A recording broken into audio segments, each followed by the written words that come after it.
ప్రేమలు మా తండ్రి, కృపలనైనా సాయంకాల సమయంలో మీ పాసని రాళ్ళని బట్టి వందనాలు చెల్లించుకుంటున్నా. లోకం నుండి పాపం నుంచి విడిపించి నీ ప్రియకుమారుడు మా ప్రభు రక్షకుడైన యేసుక్రీస్తు వారి అతి పరిశుద్ధమైన నిర్దోషమైన నిష్కలంకమైన రక్తం ద్వారా మా యొక్క పాపం కడిగి పవిత్రపరిచిన మీ ప్రేమ బట్టి వందనాలు.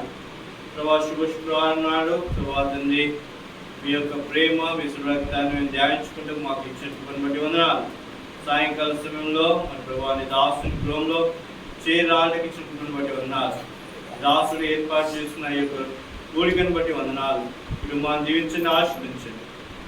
దాసుని ఖాళీ చేయండి ప్రభా, పూర్తిగా మరుగుపరచుకొని పెట్టుకుంటాం. సులోచారం మరుగుపరిచి మాకు కావాల్సినటువంటి వర్తమానంలో మీరే ప్రసాదించమని వేడుకుంటూ యేసయ్య పరిశుద్ధమైన శక్తి నామంలో స్తుతించి ప్రార్థించి వేడుకుంటున్నాం మా తండ్రి.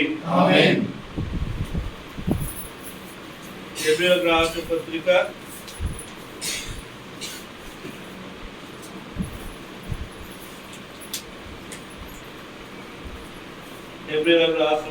కొంచెం సౌండ్ పెంచండి.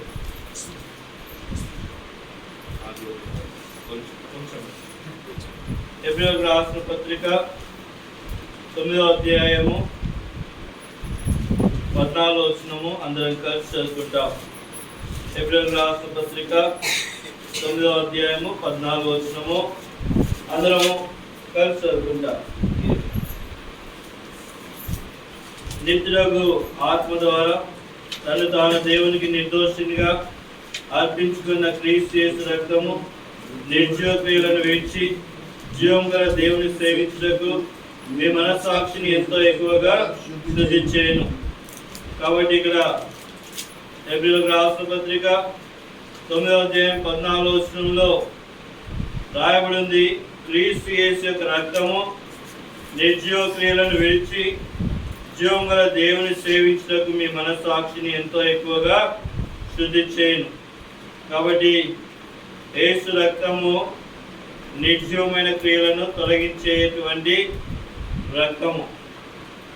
హెబ్రీయులకు రాసిన పత్రిక 6వ అధ్యాయము 1వ వచనం. కాబట్టి నిర్జీవ క్రియలను విడిచి మారు మనసు పొందుటయు. కాబట్టి మానవుడు ఎందుకు ప్రభు దగ్గర రావాలి అంటే మారు మనసు పొందడానికి రావాలా. కాబట్టి ప్రభు యేసుక్రీస్తు వారి రక్తము ప్రతి మానవుడి యొక్క మనస్సును మారుస్తుంది. అప్పటి వరకు మానవుడు పాపంలో ఉంటాడు.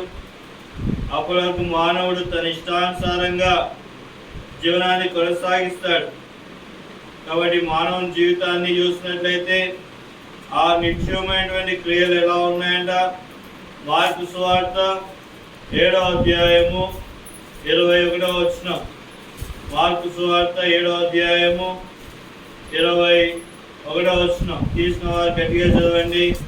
మార్కు సువార్త 7వ అధ్యాయము 21వ వచనం. లోపల నుండి అనగా మనుషుల హృదయంలో నుండి దురాలోచనలు, జారత్వమును, దొంగతనమును, నరహత్యమును, వ్యభిచారమును, లోభమును, చెడుతనమును, కృత్రిమమును, కామ వికారము, మత్సరము, దేవదూషణ, అహంభావం, అవివేకము వచ్చును. ఇవన్నీ కూడా లోపల నుండే వచ్చేది. కాబట్టి ఈ యొక్క నిర్జీవ క్రియలన్నీ కూడా మానవుల్లో మరి ఉన్నాయి. ఎప్పటి నుంచి ఉన్నాయంట చదవండి. కీర్తనకారుడు 51వ కీర్తన 5వ వచనం. కీర్తనలో 51వ కీర్తన 5వ వచనం. నేను పాపంలో పుట్టినవాడను. కాబట్టి మానవుడు జన్మతః ఎక్కడ పుట్టినాడంట? పాపంలోనే పుట్టినాడు. కాబట్టి ఏ మానవుడు కూడా ఈ లోకంలో పరిశుద్ధంగా జన్మించిన వాడు లేడు. కాబట్టి ప్రతి మానవుడు కూడా పాపంలోనే పుట్టినాడు. కాబట్టి పాపం యొక్క నైజము మానవుల్లో ఉంది. పాపం యొక్క తలంపులు, పాపం యొక్క క్రియలు మానవుల్లోనే ఉన్నాయి. అయితే జీవం గల యేసుక్రీస్తు రక్తము నిర్జీవ క్రియలను తొలగించి మారు మనసు అనుగ్రహించేదిగా ఉంది. ఏంటిదండి మారు మనసు అంటే? It's a diversion of sin to holiness. కాబట్టి మారు మనసు అంటే ఏంటంటే పాపం నుంచి తప్పించబడి, పాపం నుంచి మరలుగొల్పబడి, తన జీవితాన్ని మార్చుకుని నవీనత్వంలోకి, నూతనత్వంలోకి రావడమే మారు మనసు. అంటే మానవుడు పాపం నుంచి తన జీవితాన్ని మార్చుకొని పవిత్రతలోకి రావడమే మారు మనసు. కాబట్టి యేసుక్రీస్తు రక్తం ద్వారానే ఈ క్రియ జరుగుతుంది. కాబట్టి ఈ యొక్క ఉదయకాల సమయంలో ఈ దినము ప్రభువైన యేసుక్రీస్తు వారు మరణించినటువంటి దినం. కాబట్టి ప్రభువైన యేసుక్రీస్తు వారు సమస్త మానవాళి విషయమై 2025 సంవత్సరాల క్రితము తన రక్తాన్ని కార్చిన దేవుడిగా ఉన్నాడు. ఆయన చెప్తున్న మాట ఏంటిదంటే, యేసు రక్తము ప్రతి మానవుని యొక్క మనసాక్షిని ఎంతో ఎక్కువగా శుద్ధి చేయను. కాబట్టి మనసాక్షిని ఎంతో ఎక్కువగా శుద్ధి చేస్తారు. కాబట్టి రక్షింపబడిన మానవుడు ఎలా రక్షింపబడతాడు చూసినట్లయితే, యేసుక్రీస్తు రక్తం యొక్క శక్తి ఏంటిది, యేసుక్రీస్తు రక్తంలో ఉన్నటువంటి శక్తి ఏంటిది చూసినట్లయితే చూడండి. ఎఫెసీయులకు రాసిన పత్రిక 1వ అధ్యాయము 7వ వచనం. ఎఫెసీయులకు రాసిన పత్రిక 1వ అధ్యాయము 7వ వచనం తీసిన వారు చూడండి. ఎఫెసీ రాసిన పత్రిక 1వ అధ్యాయము 7వ వచనం. దేవుని కృప మహదైశ్వర్యం బట్టి ఆ ప్రియుని యందు ఆయన రక్తం వలన మనకు విమోచనము. చాలండి, యేసుక్రీస్తు రక్తం ద్వారా ఏం దొరికిందంట? విమోచన దొరికింది. కాబట్టి ఒకనాడు అంధకార సంబంధమైనటువంటి క్రియల్లో ఉన్నాం, పాప క్రియలో ఉన్నాం, దేవునితో సమాధానం లేదు, ఉగ్రతకు పాత్రలుగా ఉన్నాం. కాబట్టి పాపం వల్ల వచ్చే జీతము మరణము. కాబట్టి ఇక్కడ చెప్తున్నది, ఆ మరణం నుండి, ఆ అంధకార సంబంధమైనటువంటి క్రియల్లో నుండి యేసు రక్తం మనం ఏం చేస్తుందా? విమోచిస్తుంది, విడిపించేదిగా ఉంది. రెండో విషయాన్ని చూస్తే ఎఫెసీయులకు రాసిన పత్రిక 2వ అధ్యాయము 13వ వచనం. ఎఫెసీయులకు రాసిన పత్రిక 2వ అధ్యాయము 13వ వచనం. ఆయనను మునుపు దూరస్తులైన మీరు ఇప్పుడు క్రీస్తు యేసునందు క్రీస్తు రక్తం వలన సమీపస్తులై ఉన్నారు.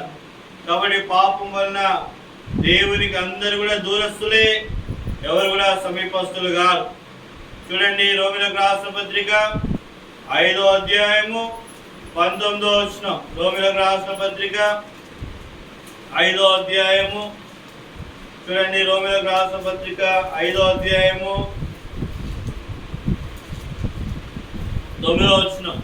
కాబట్టి ఆయన రక్తం వలన ఇప్పుడు నీతిమంతులుగా తీర్చబడి మరింత నిశ్చయంగా ఆయన ద్వారా ఉగ్రత నుంచి రక్షింపబడదుము. కాబట్టి పాపికి దేవునికి ఏంటిదయ్యా సంబంధం అంటే, పాపిని దేవుడు ఏం చేస్తాడంట? శుద్ధి ఏకమునుకో దేవునికి పాపికి సంబంధం ఉండదు. దేవాతి దేవునికి పాపికి సమాధానం ఉండదు. కాబట్టి చూసినట్లయితే ఒక వ్యక్తి పాపం చేస్తున్నాడు, చెడుతనం చేస్తున్నాడు, తాగా ఇంట్లోకి వస్తున్నాడు. తండ్రికి కుమారునికి సంబంధం ఉండదా? తండ్రి ముందే కుమారుడు తాగొస్తే ఎట్లా ఉంటుంది? బాగుంటుందా? బాగుండదా?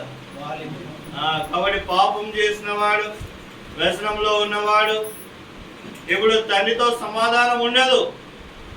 అయితే యేసుక్రీస్తు ప్రభువారు శిలువలో ఆ సమాధానము కొరకు ఆయన మీద ఏం చేయబడింది? మన సమానార్థమైనటువంటి శిక్ష అతని మీద పడింది అనేటువంటి మాట యెషయా భక్తులు 53వ అధ్యాయము 12వ వచనంలో 11వ వచనంలో రాసినాడు. కాబట్టి మనకు రావాల్సినటువంటి శిక్ష, మనకు రావాల్సినటువంటి ఆ యొక్క ఉగ్రత, తండ్రి నుంచి వచ్చేటువంటి ఉగ్రత ఎవరు తీసుకున్నారంట? యేసుక్రీస్తు వారు తీసుకున్నారు. అందుకోసమే లూకాసు సువార్త 23వ అధ్యాయంలో రాయబడింది, నా దేవా నా దేవా నా చెయ్యి ఎందుకు వేనాడితివి, విడిచినావు ఎందుకు? సమస్త మానవాళి యొక్క పాపాన్ని ప్రభువైన యేసుక్రీస్తు వారు తన మీద మోసుకున్నాడు. కాబట్టి సమస్త మానవాళి పాపం ప్రభువైన యేసుక్రీస్తు వారి మీద మోయబడింది. కాబట్టి తండ్రి కుమారుణ్ణి వదిలిపెట్టినాడు. అట్లానే నీ పాపం బట్టి తండ్రితో నీకు సమాధానం లేదు. నీకు సమాధానం రావాలంటే యేసుక్రీస్తు వారి రక్తం ద్వారా నీ పాపాలు కడుక్కోవాలా. కడుక్కున్నప్పుడు ఎఫెసీయులకు రాసిన పత్రిక 2వ అధ్యాయము 13వ వచనంలో బట్టి క్రీస్తు యేసు రక్తం ద్వారా తండ్రితో సమీపస్థలం అవుతున్నాం. క్రీస్తు యేసు రక్తం ద్వారా తండ్రితో మనకి ఏం దొరికిందంట? సమాధానము దొరికింది. 3వ విషయాన్ని చూసినట్లయితే రోమీయులకు రాసిన పత్రిక 5వ అధ్యాయం 9వ వచనంలో చదువుకున్నాం కదా, ఆయన రక్తం ద్వారా మనం ఏమైపోయినామంట? నీతిమంతులమైన. ఒకనాడు దుర్మార్గులము, యేసుక్రీస్తు వారి రక్తం ద్వారా ప్రభువా నా పాపాలు క్షమించు ప్రభువా అంటే ప్రభు మనకు తన నీతిని ఇస్తాడు. రోమీయులకు రాసిన పత్రిక 5వ అధ్యాయం 1వ వచనంలో ఆయన మీద విశ్వాసం ఉంచినప్పుడు మనకి ఏం దొరుకుతుందంట? నీతి దొరుకుతుంది.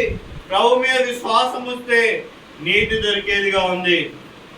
కాబట్టి హెబ్రీయులకు రాసిన పత్రిక 10వ అధ్యాయము 19వ వచనంలో రాయబడింది, ఆయన రక్తం వలన పరిశుద్ధ స్థలంలో ప్రవేశించుటకు ధైర్యము కలిగి ఉన్నది. కాబట్టి ఒక తాగుబోతు నాకు తెలుసు, ఆయనను అడిగిన రండి మందిరానికి రండి అని అన్నాడు. ఏమంటున్నా? అయ్యా నేను రాలేను అని అన్నాడు.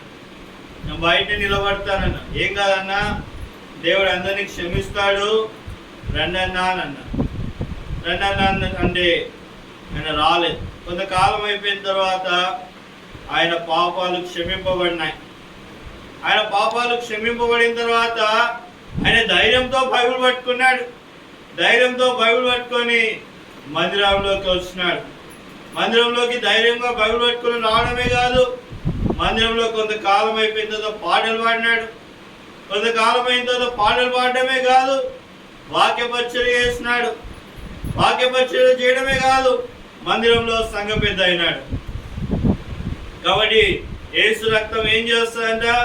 పరిశుద్ధ స్థలంలో ప్రవేశించుటకు ధైర్యాన్ని ఇస్తుంది. కాబట్టి గవిని వెలుపల ఉన్నటువంటి పాపి యేసు రక్తం దగ్గరికి వచ్చినప్పుడు ప్రభువా నేను పాపినని తన పాపాలు ఒప్పుకున్నప్పుడు ఏం చేయబడతాడంట? సంఘంలోకి చేర్చబడతాడు. ఆయన పరిచర్య ధైర్యంతో చేస్తాడు. కృపాసనం దగ్గరికి ధైర్యంతో వస్తాడు. ప్రార్థన ధైర్యంతో చేస్తాడు. ఆరాధన ధైర్యంతో చేస్తాడు. మళ్ళా ధైర్యంతో తీసుకుంటాడు. ఎంత గొప్ప భాగ్యం.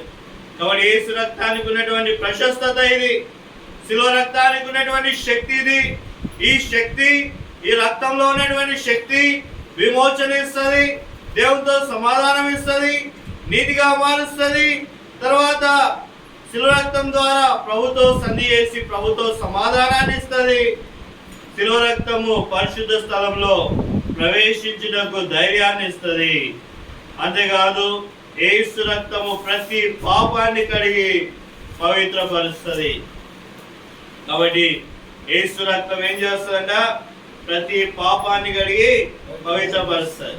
మరి యేసు రక్తం ప్రతి పాపం కడిగి ప్రతి పాపమును కడిగి పవిత్రపరుస్తుంది అనేటువంటి మాట రాయబడింది. అయితే మరి హెబ్రీయులకు రాసిన పత్రిక ఏమని రాయబడింది? 9వ అధ్యాయము 14వ వచనం. హెబ్రీయులకు రాసిన పత్రిక 9వ అధ్యాయము 14వ వచనం. యేసు రక్తం ఏం చేస్తుందంట? హెబ్రీయులకు రాసిన పత్రిక 9వ అధ్యాయము 14వ వచనం. క్రీస్తు యేసు రక్తము నిర్జీవ క్రియలను విడిచి జీవంగా దేవుని సేవించుటకు మీ మనస్సాక్షిని ఎంతో ఎక్కువగా శుద్ధి చేయను అని రాయబడలేదు. ఏమని రాయబడిందంట? ఎంతో ఎక్కువగా శుద్ధి చేయను. కాబట్టి ఈ మాట పరిశుద్ధులకు రాయబడినటువంటి మాట. ఈ మాట రక్షింపబడిన వారికి రాయబడినటువంటి మాట. కాబట్టి యేసు రక్తం ద్వారా శుద్ధి అయినా అది యథార్థమే. అయితే యేసు రక్తము మన సాక్షిని ఎంతో ఎక్కువగా శుద్ధి చేస్తుంది. మానవ జీవితంలో, మానవుని శరీరంలో మానవుల్లో 3 ఉంటాయి. ఏంటి ఆ 3? మొదటిది శరీరం ఉంటుంది, రెండవది ఏముంటుంది? ప్రాణం ఉంటుంది, మూడవది ఏముంటుంది? ఆత్మ మనస్సాక్షి ఉంటుంది. కాబట్టి శరీరం బయటికి కనబడుతుంది, మాట్లాడటం బయటికి కనబడుతుంది, ప్రవచించడం బయటికి కనబడుతుంది, దాని శరీర కోరికలు బయటికి కనబడతాయి. రెండవది ప్రాణం. కాబట్టి ప్రాణంలో ఏముంటుందంట? ఇంటలెక్చువల్ పవర్ ఉంటుంది, అంటే తెలివితేటలు ప్రాణంలోనే ఉంటాయి. మూడవది ఆత్మలో ఏముంటుందంట? మనస్సాక్షి ఉంటుంది. కాబట్టి ఇప్పుడు ఈ మనస్సాక్షి యేసు రక్తం ద్వారా ఎంతో ఎక్కువగా ఏం చేసుకోవాలంట? శుద్ధి చేసుకోవాలా. చూడండి దావీదు స్థితి ఎట్లా ఉంది. దావీదు దేవుని హృదయానుసారుడు. దావీదు తన జీవితంలో యేసుక్రీస్తు దేవాది దేవుని నమ్మినాడు. అయితే తన జీవితంలో తన మనస్సాక్షి ఎట్లా ఉంది చూడండి. మొదటి సమూయేలు గ్రంథం 24వ అధ్యాయము 4-5 వచనాలు. మొదటి సమూయేలు గ్రంథం 24వ అధ్యాయము 4-5 వచనాలు. దావీదు, జనులు అదిగో నీ దృష్టికి ఏది మంచిదో నీవు అతనికి చేయనట్లు నీ శత్రువుని నీ చేతికి అప్పగించినని యెహోవా నీతో చెప్పిన దినం వచ్చినని అతనితో అనగా, దావీదు లేచి వచ్చి సౌలుకు తెలియకుండా అతని పై వస్త్రపు చెంగును కోసెను. సౌలు పై వస్త్రము తాను కోసనని దావీదు మనసును వచ్చి, ఇతడు యెహోవా చేత అభిషేకం నందిన వాడు గనుక యెహోవా అభిషేక్తుడైన నా ప్రభువునకు నేను ఈ కార్యం చేయను, యెహోవాను బట్టి అతన్ని నేను చంపనని తన జనులతో చెప్పాను. కాబట్టి 5వ వచనంలో దావీదు ఏం చేస్తున్నాడంట?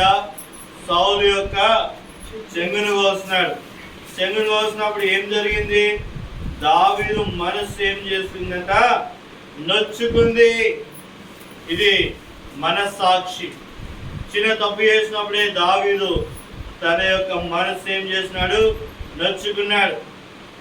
రెండవది మొదటి సమూయేలు గ్రంథం 26వ అధ్యాయము 7-12 వచనాల వరకు. దావీదును అభిషేయును రాత్రి వేళ జనుల దగ్గరికి పోగా సౌలు తండ్రి ప్రచలములో పండుకొని నిద్రపోవచ్చునేను. అతని ఈట అతని తలగడ దగ్గర నేలను నాటి ఉండెను. అబ్నేరును జనులను అతని చుట్టూ పండుకొని. అప్పుడు అభిషేక్ దావీదుతో, దేవుడు ఈ దినమున నీ శత్రువుని నీకు అప్పగించను, కాబట్టి నీ చిత్తమైతే ఈటతో ఒక పోటు పొడిచి నేను అతన్ని భూమికి నాటివేతును, ఒక దెబ్బతోనే పరిష్కారం చేతునగా దావీదు నీవు అతన్ని చంపకూడదు, యెహోవా అభిషేకం నందిన వాడిని చంపి నిర్దోషిని అగుట ఎవరికి సాధ్యము? యెహోవా జీవంతో యెహోవా అతన్ని మొత్తును, అతడు అపాయం వల్ల చచ్చును లేదా యుద్ధంలోకి పోయి నశించును. యెహోవా అభిషేకం నందిన వాడిని నేను చంపను, అలాగనే నేను చేయకుండా యెహోవా నన్ను ఆపునుగాక. అయితే అతని తలగడ దగ్గర ఉన్న ఈటను నీలబుడ్డిని తీసుకుని మనం వెళ్ళిపోదామని రమ్మని అభిషేక్తో చెప్పినాడు. దావీదు సౌలుని చంపలేదు. మొదటిసారి దావీదు సౌలు యొక్క చెంగును కోస్తున్నాడు, మనసు నొచ్చుకున్నాడు. రెండవసారి దావీదు సౌలు దగ్గర ఉన్నటువంటి ఏంటిదంట? నీళ్ళ బుడ్డిని ఈటను తీసుకొని పోయినాడు. అంటే అర్థమైంది? ఈటను తీసుకొని పోయినాడు అంటే అర్థమైంది? దాని అర్థమైంది ఇండైరెక్ట్ గా చెప్తున్నాడు, సౌలా చంపినాను అని. అప్పుడు మరి అభిషేకం నొందిన వాడిని ముట్టొద్దు అని అంటున్నాడు, ఈటను తీసుకొని పోతున్నాడు. అంటే మనసాక్షి ఏమైపోయింది? నేరారోపణ చేయలేదు. మరో విషయం ఏ విధంగా అయిపోయినాడు దావీదు చూడండి. 2వ సమూయేలు గ్రంథం 12వ అధ్యాయము 9వ వచనం. 2వ సమూయేలు గ్రంథం 12వ అధ్యాయము 9వ వచనం. నీవు యెహోవా మాటను తృణీకరించి ఆయన దృష్టికి చెడుతనం చేసిదివేమి? హిత్తీయుడగు ఊరియాను కత్తి చేత చంపించి అతని భార్యను నీకు భార్యగా ఎగినట్లుగా నీవు పట్టుకొని ఉన్నావు. అమ్మోనీల చేత నీవు అతన్ని చంపించింది కదా. ఇక మూడవది దావీదు విషయాన్ని చూస్తే దావీదు ఏమైపోయినాడంట? వ్యభిచారం చేస్తున్నాడు. దేవుని మాటకు లోబడినటువంటి వ్యక్తి దేవుని హృదయానుసారుడు. మూడవది, వ్యభిచారం చేయడానికి వెనుకాడలేదు. నాలుగవది, ఆమె యొక్క భర్తను ఏం చేస్తున్నాడంట? చంపించినాడు. కాబట్టి మనస్సాక్షి ఏమైపోయింది? వాత వేయబడింది మనస్సాక్షి. కాబట్టి ఇప్పుడు యేసు రక్తము ఏం చేయబడాలా? మీ మనస్సాక్షిని ఎంతో ఎక్కువగా శుద్ధి చేయాలా. కాబట్టి వాత వేయబడినటువంటి మనస్సాక్షిలోకి మనము రాకూడదు. ఎలాంటి మనస్సాక్షిలో ఉండాలా? నిర్దోషమైనటువంటి మనస్సాక్షిలో ఉండాలా. అపోస్తల కార్యములు 24వ అధ్యాయము 16వ వచనం. అపోస్తల కార్యములు 24:16. 24:16. ఈ విధముగా నేను దేవుని ఎడలను మనుషుల ఎడలను ఎల్లప్పుడూ నా మనస్సాక్షిని నిర్దోషమైనదిగా ఉంచుకుంటున్నాను. కాబట్టి నా మనస్సాక్షిని ఎట్లా ఉంచుకున్నానంట? నిర్దోషమైనదిగా ఉంచుకొనిచున్నాను. కాబట్టి నిర్దోషమైనటువంటి మనస్సాక్షి కావాలా. దావీదుకు నిర్దోషమైనటువంటి మనస్సాక్షి వచ్చిందా? వచ్చింది. చూడండి 51వ కీర్తన 12వ వచనం. 51వ కీర్తన 12వ వచనం. 51:12. నీ రక్షణానందము నాకు మళ్ళా కుషించుము. తర్వాత 17వ వచనం. విరిగిన మనస్సే దేవునికి ఇష్టమైన బలులు. కాబట్టి దావీదు ఏం చేస్తున్నాడు? విరిగిన మనస్సుతో వచ్చినాడు. యోవేలు గ్రంథంలో ఒక మాట రాయబడింది, మీ వస్త్రములను చింపుకొనక మీ హృదయములను చింపుకొనిడి అని రాయబడింది. కాబట్టి వేటిని చింపుకోవాలంట? హృదయాన్ని చింపుకోవాలా. మోహపు చూపు చూసినప్పుడు హృదయాన్ని చింపుకోవాలా. ఎవరైనా బూతు మాటలు మాట్లాడినప్పుడు హృదయం చింపుకోవాలా. ఎవరైనా కాని మాట మాట్లాడినప్పుడు హృదయాన్ని చింపుకోవాలా. అంత పవిత్రంగా ఎప్పుడైతే మనం ఉంటామో యేసు రక్తము మనం మనస్సాక్షిని ఎంతో ఎక్కువగా శుద్ధి చేయను. కాబట్టి మొదటి పేతురు రాసిన పత్రిక 3వ అధ్యాయము 16వ వచనంలో రాయబడింది, నిర్మలమైనటువంటి మనస్సాక్షిని ప్రభు మనకి ఇస్తున్నాడు. మొదటి తిమోతికి రాసిన పత్రిక 4వ అధ్యాయం 3వ వచనంలో వాత వేయబడినటువంటి మనస్సాక్షిలో ఉన్నటువంటి దావీదు దేనిలోకి వచ్చినాడంట? నిర్దోషమైనటువంటి మనస్సాక్షిలోకి, నిర్మలమైనటువంటి మనస్సాక్షిలోకి వచ్చినాడు. కాబట్టి నీవు నేను నిర్దోషమైనటువంటి మనస్సాక్షి, నిర్మలమైనటువంటి మనస్సాక్షిలోకి రావాలి అంటే ఏం జరగాలంట? మన జీవితంలో శిలువ కార్యము జరగాల. ఎలా జరగాల? శిలువ కార్యము లోతుగా జరగాల. ఎలా జరగాల? శిలువ కార్యము లోతుగా జరగాల. ఒకనాడు ఒక వ్యక్తి మంచి వాక్యం చెప్పినాడు. వాక్యం చెప్పిన తర్వాత నాతో వస్తున్నాడు. అయితే హెబ్రోన్ విషయాలు మాట్లాడుకుంటూ వస్తే ఆ వ్యక్తి ఏం చేస్తున్నాడు? తొందరపాటు బూత్ మాటలు తిప్పినాడు. కాబట్టి ఏం లేదు, వాత వేయబడినటువంటి మనస్సాక్షి, నిర్దోషమైన అంటే రక్షణ ఉంది, మారుమనసు ఉంది. రక్షణ లేదా, మారుమనసు లేదా బ్రదర్ అంటే రక్షింపబడినాడు, మారుమనసు ఉన్నది, కానీ నిర్మలమైనటువంటి మనస్సాక్షి, నిర్దోషమైనటువంటి మనస్సాక్షి లేదు. కాబట్టి ఈ దినాల్లో అనేక మందికి రక్షణ మారుమనసు ఉంటుంది, కానీ మనస్సాక్షి ఎంతో ఎక్కువగా శుద్ధి చేయలేనటువంటి పరిస్థితి. కాబట్టి ప్రభు రక్తము ఏం చేస్తుందంట? మన మనస్సాక్షిని ఎంతో ఎక్కువగా శుద్ధి చేస్తుంది. ప్రతి పరిస్థితిలో మన మనస్సాక్షిని మనము కాపాడుకోవాలా. కాబట్టి శరీరానుసారుడు ఉన్నాడు. రెండవది తెలియగలిగిన వాడు ఉన్నాడు. తెలియగలిగిన వాడు జ్ఞానవంతుడు, ఉన్నతమైన స్థాయికి వెళ్తాడు, ఉన్నతమైనటువంటి చదువును అభ్యసిస్తాడు. కానీ ఆత్మీయుడికి మాత్రమే మంచి మనస్సాక్షి అనేది ఉంటుంది. ఆత్మీయుడికి మాత్రమే నిర్మలమైనటువంటి మనస్సాక్షి ఉంటుంది. అది ఎవరు ఇస్తారంట? ప్రభువైన యేసుక్రీస్తు వారు ఇచ్చేటువంటి వారుగా ఉన్నాడు. అందుకోసమే ప్రభువైన యేసుక్రీస్తు వారు ఎందుకు తన రక్తాన్ని కార్చినాడంటే నిర్మలమైనటువంటి మనస్సాక్షి మనకు ఇవ్వడానికి ప్రభు తన రక్తాన్ని కార్చినాడు. ప్రభు ఆయన రక్తాన్ని కార్చినాడు, మరణించినాడు, సమాధి చేయబడినాడు. సమాధి చేయబడిన తర్వాత ఆయన కొరకు ఒక వ్యక్తి నిలబడినాడు.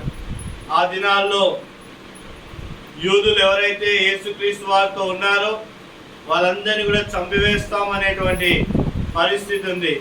అక్కడ ఒక వ్యక్తి నిలబడినాడు యేసుక్రీస్తు కొరకు. ఆయన గురించి రాయబడింది, చదవండి. మత్తయి సువార్త 27వ అధ్యాయము, మత్తయి సువార్త 27వ అధ్యాయము, మత్తయి సువార్త 27వ అధ్యాయము 57వ వచనం. మత్తయి సువార్త 27:57 వచనం. యేసు శిష్యుడిగా ఉన్న అరిమతయి యోసేపు అనే ఒక ధనవంతుడు సాయంకాలం అయినప్పుడు వచ్చి పిలాతు వద్దకు వెళ్ళి యేసు దేవునికి తనకిమ్మని అడగా పిలాతు దాన్ని అతనికి అప్పగింప ఆజ్ఞాపించాడు. యోసేపు ఆ దేహమును తీసుకొని శుభ్రమైన నారబట్టలతో చుట్టి తాను రాతిలో తొలపించిన క్రొత్త సమాధిలో దాన్ని ఉంచి సమాధి ద్వారమునకు పెద్ద రాయిని పొల్లించి వెళ్ళిపోయాను.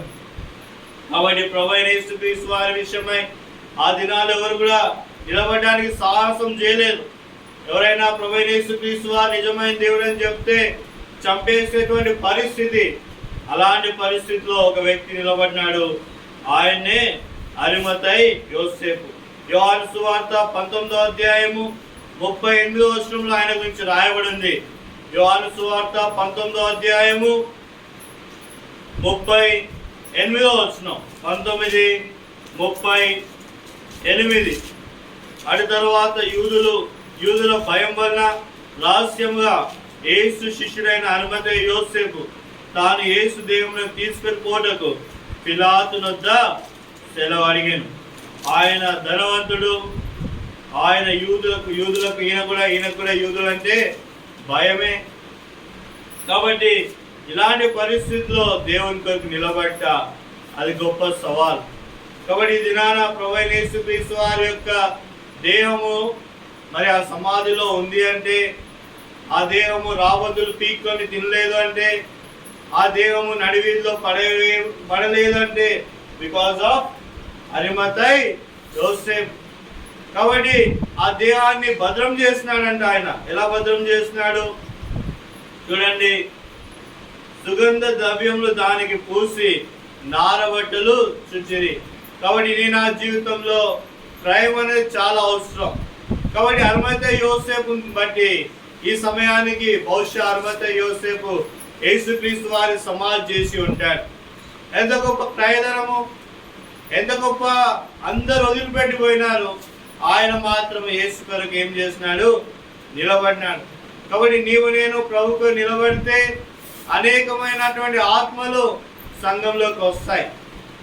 తర్వాత ప్రభువైన యేసుక్రీస్తు వారు మరణించిన తర్వాత ఎక్కడికి వెళ్ళినాడు చూడండి. ఈ శుక్రవారము శనివారము ప్రభువైన యేసుక్రీస్తు వారు ఎక్కడ ఉన్నారు? మొదటి పేతురు రాసిన పత్రిక 3వ అధ్యాయము 18వ వచనం. అంటే మొదటి పేతురు రాసిన పత్రిక 3వ అధ్యాయము 19వ వచనం. 3వ అధ్యాయం 19వ వచనం. దేవుని దీర్ఘశాంతమును ఇంకా కనిపెట్టించినప్పుడు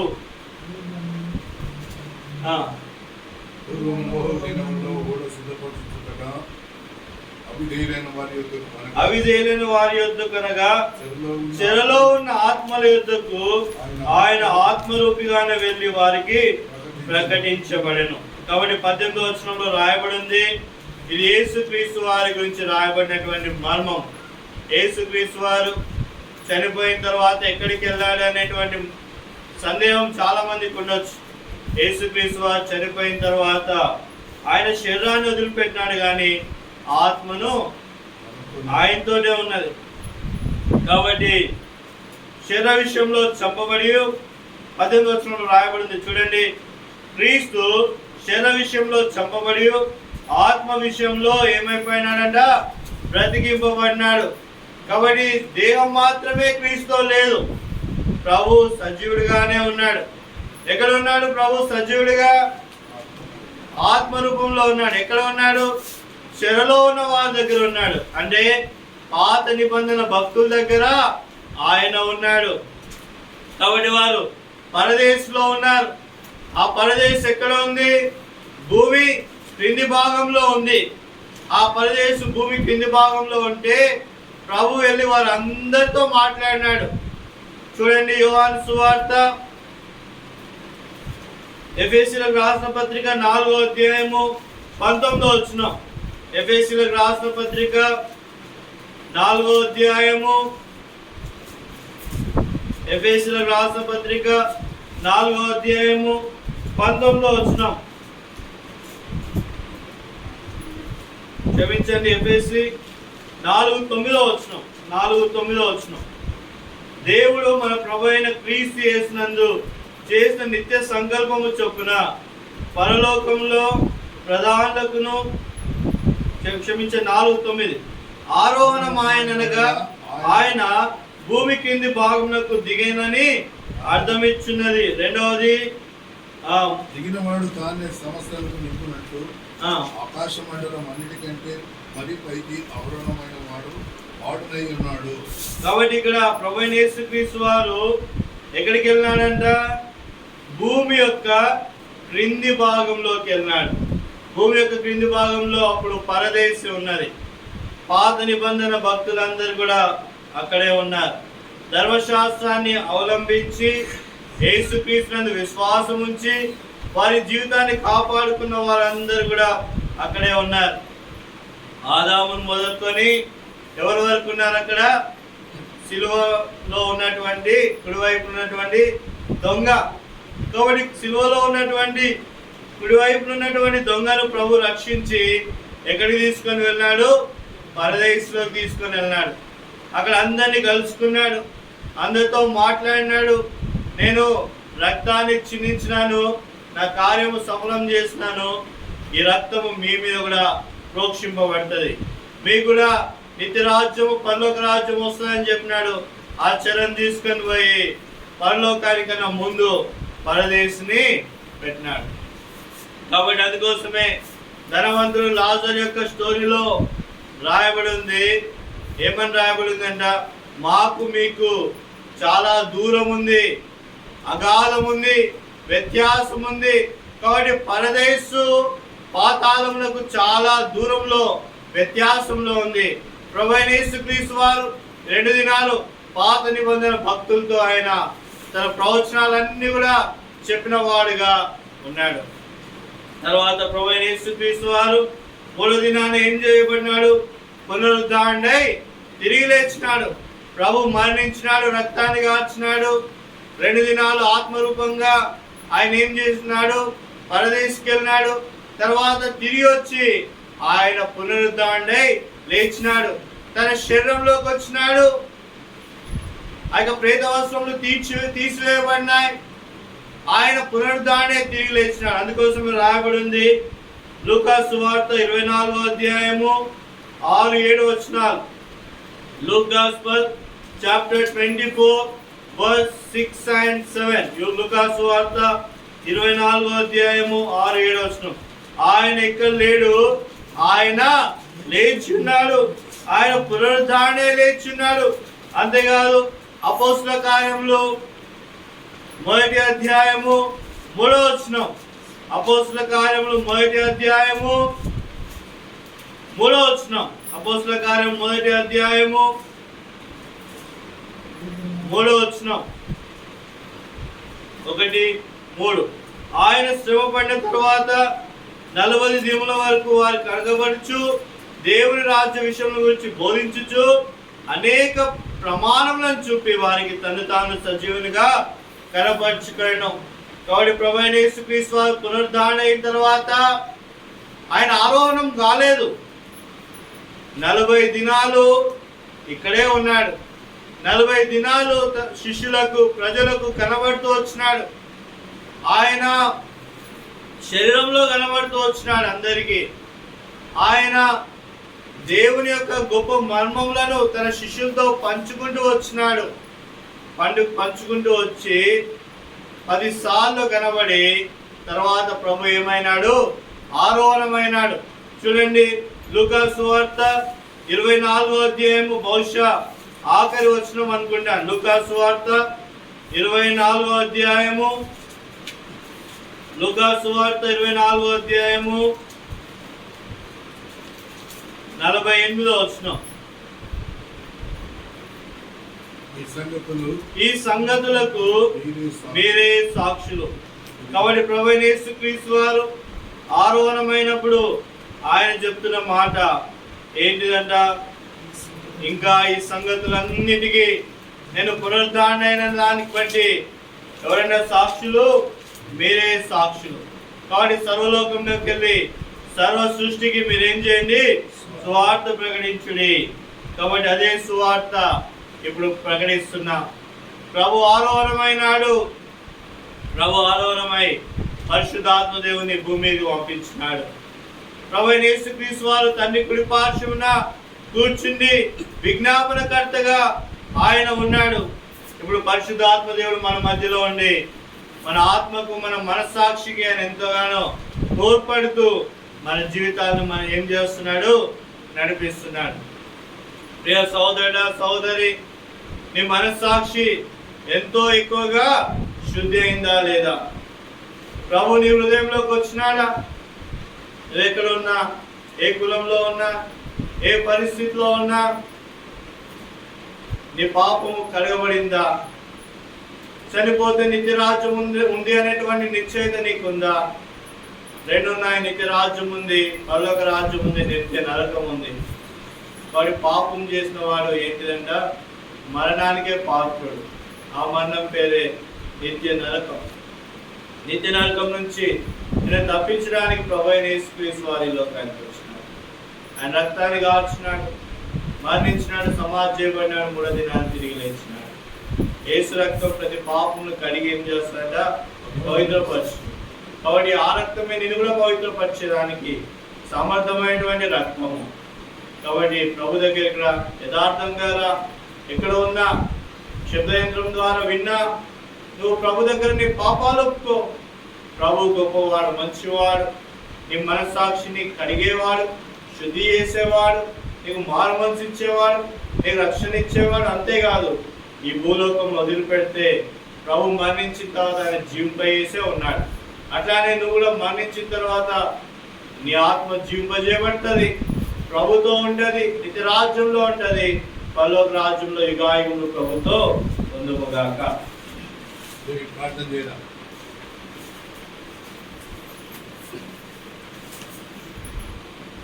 శుభ్ర